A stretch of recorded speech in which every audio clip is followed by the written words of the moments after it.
Hi, my name is Kevin Vonesper and I am jumping on this bandwagon. This is my Rad 9. If you're new to my channel, hello, my name is Kevin Vonesper. I'm a musician, photographer, and videographer. You may know me from my past in music like my band Vonesper, or my newer solo album, Kevin Vonesper's Welcome to My Pity Party. You may know me as number 237 of the rock band Green Jello, or I'm known as Kevin the Dinosaur. I also have some shows here on this channel, including VonPod, GuarPod, and Found a Phantom, a show about Phantom of the Opera. Mel from My Killer Podcast and the Rad Pack was just on a recent episode, so go check it out. Welcome, Mel from My Killer Podcast. That famous laugh. Sadly, none of my Phantom films made the list, but there may be some connections. I'm also producing a documentary. I'll tell you a little bit more about this later because it does relate to some of my picks. Struggle was real picking only 9 films for this list, but I tried to lean into ones that really did make an impact on my life and have stayed with me. Okay, let's go. Number 9. I was 3 in 1987, so when I first saw this movie, I didn't know that it was a huge train wreck. I just knew my toys were on the big screen. It didn't hurt that the main character's name was Kevin. No, not that Kevin. The one that was dating Courtney Cox in Masters of the Universe. Music was used as a powerful force in this movie. I think I liked that as a budding musician. Also, the barbaric warriors battling in space. This all may have contributed to the interests I've had later in life. As you may see on this list, here I also have it on the Blu-ray. Masters of the Universe. I had to wrestle between this and Teenage Mutant Ninja Turtles as my pick. They were both very important to me at the time, but I think Masters of the Universe had a bit more of a lasting impact and rewatchability for me. Although, fun fact, the voice of one of these turtles is in my documentary. Number 8 is the first film I specifically remember being hyped about as a child. It was Batman Fever. Yes, we seem to be down to our last Diet Coke. Luckily, it was also a pretty great movie. Definitely worth rebuying on Blu-ray. I was the perfect age for this movie. In a way, it paved in the 90s gritty music video aesthetics. Although no Phantom films made this list, the behind-the-scenes documentary on this Blu-ray reveals that the Phantom of the Opera was a huge influence on the climax of the film. Jack and John Peters go to see the Phantom of the Opera. And at the end of Phantom of the Opera, there's a scene where she goes up to the tower.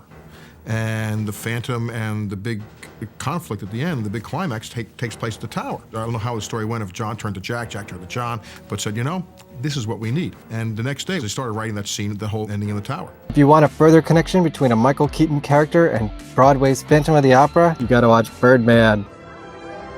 Plus, who didn't like Bat Dance? My number 7 has a connection to 2 of the shows I do here. People really need to start talking about this movie, Mystery Date. It's a 1991 romantic dark comedy starring a young Ethan Hawke and a young Terry Polo, who had just starred as Christine in Phantom of the Opera opposite Charles Dance. Mystery Date is a great time capsule of the early 90s and is darker than it was advertised. You'll see other familiar faces in this, such as Fisher Stevens and B.D. Wong. Before Hackers in Jurassic Park follows Ethan Hawke on a blind date with Terry Polo, but you never know when murder is gonna happen. Let's just say it's full of twists that you wouldn't expect from a 90s romantic comedy. And I don't want to spoil any of it, except for the part where they go walk into a Guar show. I didn't know who they were when I first saw this movie, but it was totally wild and it fascinated me until I discovered the band a few years later and helped start my fascination that follows through to now, where I interview members of the band about being in this movie. we got blood on the girl's outfit, and they had to shut the whole set down. And I gotta point out that it was way before the cameo in Empire Records. Besides Guar, this is truly a great movie worth a revisit. I believe it came out on Blu-ray, but I don't have it, shamefully. If anyone picked it up, tell me in the comments how it is. This really deserves a special edition with commentary and everything. Somebody picked this up. It's a cult classic, I'm telling you. Just let me re-edit the trailer. Speaking of Guar, did you know they made their own B-movies? They were even nominated for a Grammy in 1992 for a film they made called Alice in Wonderland. In 1994, they released a movie called Skullhead Face. My number 6. I do emphasize that this was shot on film and was intended to be released to midnight markets. None of that actually happened though, because their record label didn't know what to do with a cult movie. It slid out pretty under the radar on VHS and later on DVD. but it really is a true cult classic that needs to be recognized for what it is. I always say this film can stand on its own, even if Gwar were just characters in it. It was totally on par with anything Troma was releasing at the time, and had similar themes and aesthetics to the cult classic Freaked, which was also released around the same time. It's hard to say if any of them ripped each other off because, although released in 1994, this was conceived and filmed in 1993. Either way, if you like Freaked, you should definitely check out Gwar's skullhead face. It even has celebrity cameos by Jello Biafra and Sebastian Bach. Even if you don't care for Gwar, if you just like crazy B movies, I really urge you to seek this out. This is the craziest of the 90s B movies. It's outrageous and totally unique. Apparently the original film was lost for a long time, but I think it's been recently discovered, so let's hope that this gets an upgrade that it deserves on 4K or Blu-ray or whatever. At least do a commentary for this. I mean, it's just, you gotta see it to believe it. And if you even want to get deeper into Skullhead Face, they made a comic book adaptation of it. And if you're at all interested in Gwar, I recommend watching the documentary This is Gwar, a Shudder exclusive. You can get it on Shudder or Blu-ray. I got mine signed. This is Gwar.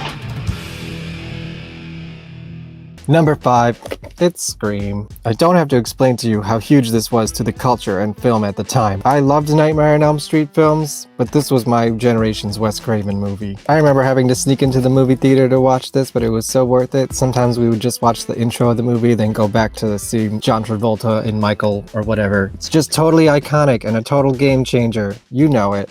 Fun fact, you can see green Jello posters on the wall of the video store and in Stu's room. Everybody's a suspect! You gotta love Matthew Lillard, right? Segue to my number 4, it's SLC Punk. I am the future. I am the future of this great nation. Now I'm a budding punk rocker, and this was my generation's punk rock on the big screen.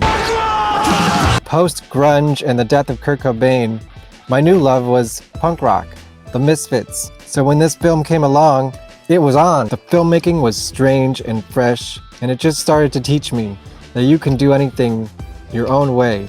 That's the punk rock ethos. I swear I didn't just read this before I said fresh, but they agree. Speaking of doing things your own way and utilizing the punk rock ethos of DIY and independence, out comes The Blair Witch Project. I can't believe I don't have this on VHS, but I guess DVDs were becoming a thing at that point. I was roughly 14 when this came out, and I was a user of this new thing called the internet. And on the internet was the online marketing of Blair Witch Project, the first ARG if you want to say it. I'm all wrapped up into it, man. I got my dossier, I got my comic book. Hey, is any of this stuff worth anything? I remember watching the fake documentary on TV and all the hype leading up to this. Look, I even found my VHS of filming The Curse of the Blair Witch Project off of TV, along with Michael Williams on Jay Leno. So when this came out, my brother took us to see it the opening weekend. And I mean opening weekend when it was only in 2 theaters. It was awesome. I remember coming out of the movie theater and they had the display of all the film canisters and the stick figure as if it was a museum. Nobody slept that night. Its influence cannot be understated.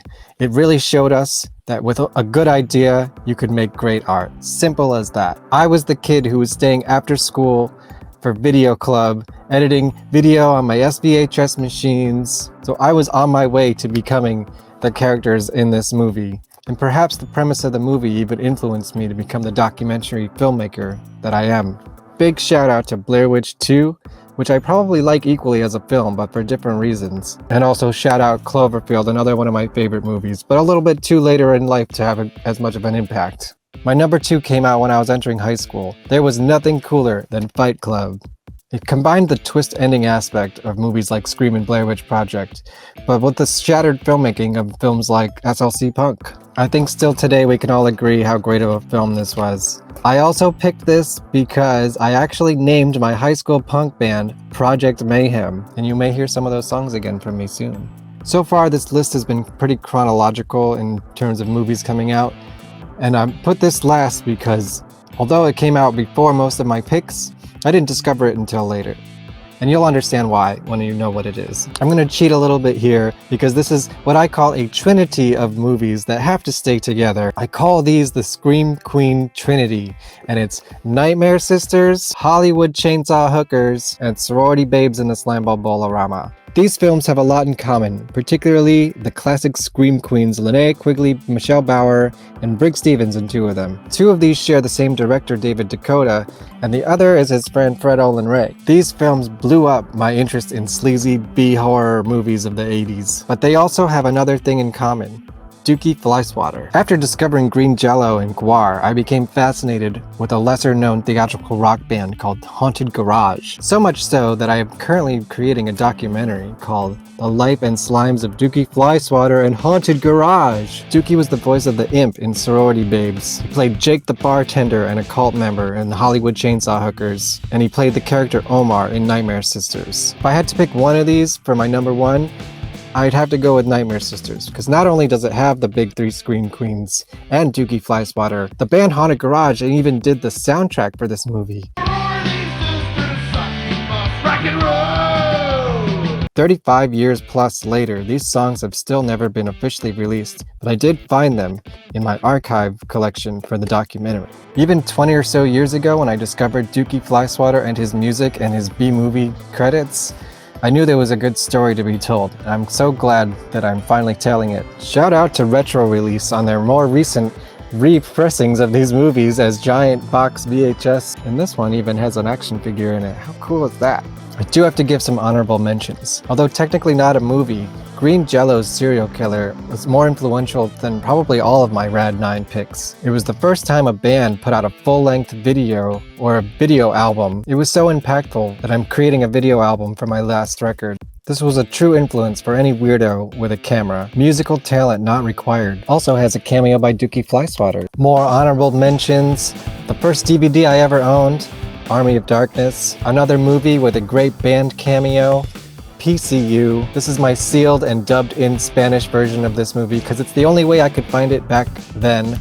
Killer Clowns from Outer Space. Another one of my childhood favorites, The Mask. And who couldn't love the whole Kevin Smith universe, but in particular for me, Mallrats. Because in the 90s, you hung out in a lot of malls. I think we did it. Thank you for joining me for my Rad 9. Please give me a like and subscribe. I'm so close to 1,000. Hope you explore my channel. If you like any of these movies, you may be interested in some of my episodes, such as my interview with Jane Jensen, the star of Romeo and Juliet, independent filmmakers like Charles D. Lincoln, Jeff Frummis, or my discussion with the director of This Is Guar, Scott Barber, and R.I.P. Paul Rubens. Bye.